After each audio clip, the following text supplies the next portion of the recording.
जी अस्सलाम वालेकुम नाज़रीन, क्या हाल है? खैरियत है? ठीक ठाक हैं जी। बस टाइम जो है वो अगेन इज़ अ प्रॉब्लम, और उसकी वजह से जो है वो गाड़ी से जो है वो जो कुछ में हो सकता है वो मैं फिर दोस्तों तक पहुंचाता रहता हूँ।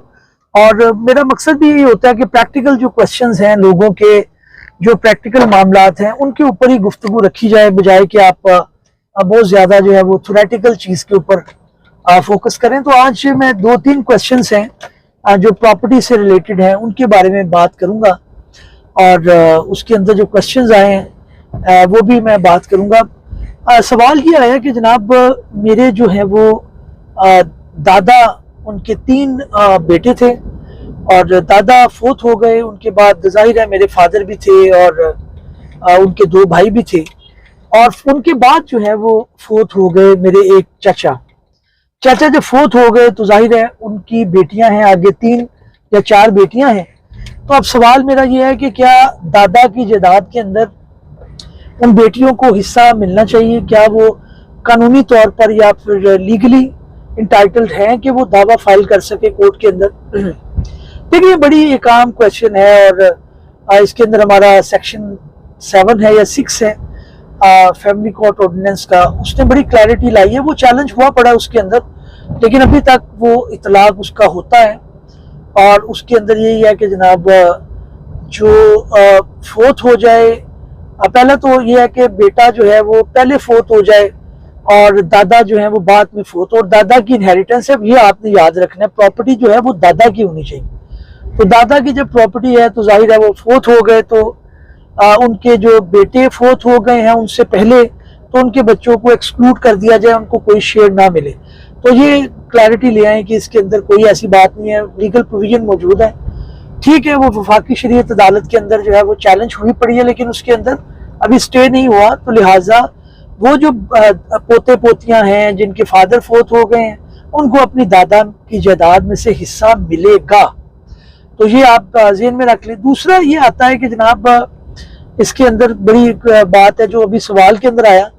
वो जो सवाल आया उसके अंदर मैंने उनको कहा तो था कि उनको हिस्सा मिलेगा, लेकिन मैं इधर एक्सप्लेन कर देता हूँ। उनको इस वजह से हिस्सा मिलेगा कि उनके फादर या चाचा जो है वो बाद में फोत हुए, यानी उस टाइम दादा की प्रॉपर्टी जो है उसकी इनहेरिटेंस खुल चुकी थी, उनकी विरासत खुल चुकी थी। फोत हो गए, उनके तीनों बच्चे जिंदा थे, उनको हिस्सा जाएगा। अब उनका ये सवाल ये था कि उन्होंने विरासत अभी करवाई नहीं थी। तो भाई, अगर आपने मुख्तलिफ महकमा जात के अंदर अपना वो नहीं करवाया, जिसे आप कह सकते हैं कि जनाब अंदराज नहीं करवाया, तो इट डजंट मीन कि उनको हिस्सा नहीं मिलेगा। हिस्सा उनको लाजमी मिलेगा। और उसके अंदर जो है वो विरासत ना करवाने से, दादा फोत पहले हो चुके हैं, बाप उनके जिंदा थे और चाचा जिंदा थे और ताया जिंदा थे, उनका हिस्सा तो वैसे ही बनता है। अब उनका ये कहना है कि महकमों के अंदर उस तरह से ट्रांसफर नहीं हुई, तो उससे कोई फर्क नहीं पड़ता।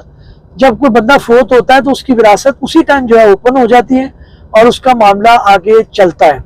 अब इसका एक अगला पहलू है, वो लोग ये कहते हैं कि जनाब ये जो आता है कि जी जनाब वो सुप्रीम कोर्ट के अंदर चैलेंज हुआ पड़ा है, ये जो लीगल प्रोविजन है इसके अंदर जो है वो हिस्सा दिया गया था बच्चे बच्चियों को, यानी पोते पोतियों को दिया गया था, तो वो तो चैलेंज हो चुके हैं सुप्रीम कोर्ट के अंदर। तो क्या अब भी जो है वो उसका इतलाक होगा? तो मैं बड़ा क्लियर कर दूं आपको, उसके अंदर इतलाक होगा।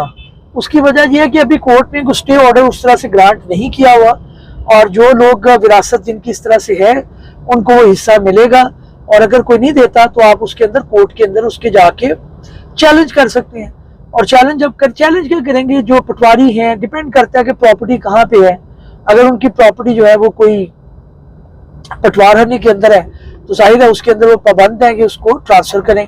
अगर पटवारखाने के अंदर नहीं है, किसी डिपार्टमेंट के अंदर है, LDA के अंदर है, या लेट सपोज जो है वो आपकी है DHA के अंदर है या CDA के अंदर है, तो उस सूरत के अंदर आपको क्या करना चाहिए? उस सूरत के अंदर आपको कोर्ट से डिग्री लेनी चाहिए डिक्लेरेशन की कि आप लीगल ईयर हैं, कोर्ट आपको डिक्लेयर करेगा। और अगर आप कुछ लोग ऐसे हैं जो बिल्कुल एग्री कर रहे होते हैं, तो उस सूरत के अंदर आप नादरा में जाएंगे और नादरा से जाके अपनी इंतकाल करवा लेंगे और प्रॉपर्टी आपके नाम पर जो है वो लग जाएगी।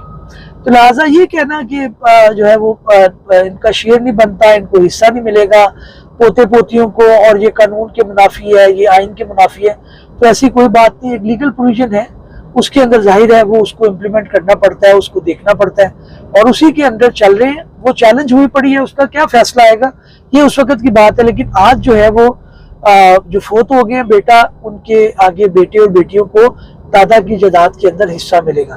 उम्मीद है नाज़रीन काबिश पसंद आ रही है। काइंडली शेयर और लाइक लाजमी करते रहिएगा ताकि लोगों तक मामला पहुंचता रहे और किसी डिजर्विंग जो लोग हैं उनकी जो है वो दादरसी हो सके। शुक्रिया।